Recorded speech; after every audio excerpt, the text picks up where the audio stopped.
Chapter 2.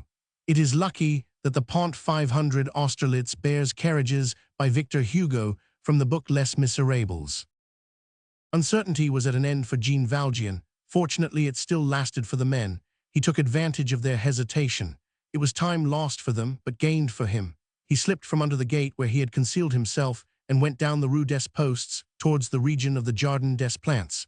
Cosette was beginning to be tired. He took her in his arms and carried her. There were no passers-by, and the street lanterns had not been lighted on account of there being a moon. He redoubled his pace. In a few strides, he had reached the Goblet Potteries, on the front of which the moonlight rendered distinctly legible the ancient inscription. De goblet fils c'est ici la fabrique, venez choisir des crutches et des brocs, des pots à fleurs, des tioux de la brique, à tout venant le cœur ven des carreaux. He left behind him the Rue de la Clef, then the Fountain Saint-Victor, skirted the Jardin des Plantes by the lower streets, and reached the quay. There he turned round. The quay was deserted. The streets were deserted. There was no one behind him. He drew a long breath. He gained the Pont d'Austerlitz. Tolls were still collected there at that epoch. He presented himself at the toll office and handed over a sou.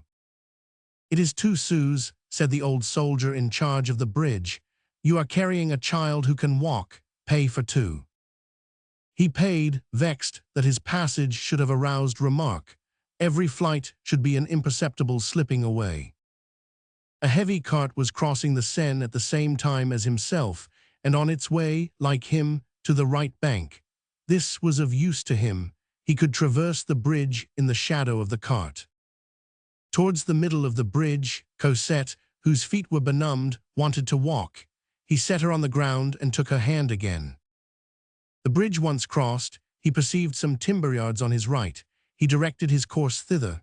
In order to reach them, it was necessary to risk himself in a tolerably large, unsheltered, and illuminated space. He did not hesitate. Those who were on his track had evidently lost the scent, and Jean Valjean believed himself to be out of danger. Hunted, yes. Followed, no. A little street, the Rue du Chemin Vert Saint-Anton, opened out between 2 timber yards enclosed in walls. This street was dark and narrow and seemed made expressly for him. Before entering it, he cast a glance behind him. From the point where he stood, he could see the whole extent of the Pont d'Austerlitz. 4 shadows were just entering on the bridge. These shadows had their backs turned to the Jardin des Plantes and were on their way to the right bank. These 4 shadows were the 4 men. Jean Valjean shuddered like the wild beast which is recaptured. One hope remained to him. It was that the men had not, perhaps, stepped on the bridge and had not caught sight of him while he was crossing the large illuminated space, holding Cosette by the hand. In that case, by plunging into the little street before him, he might escape, if he could reach the timber yards, the marshes, the market gardens, the uninhabited ground which was not built upon. It seemed to him that he might commit himself to that silent little street. He entered it.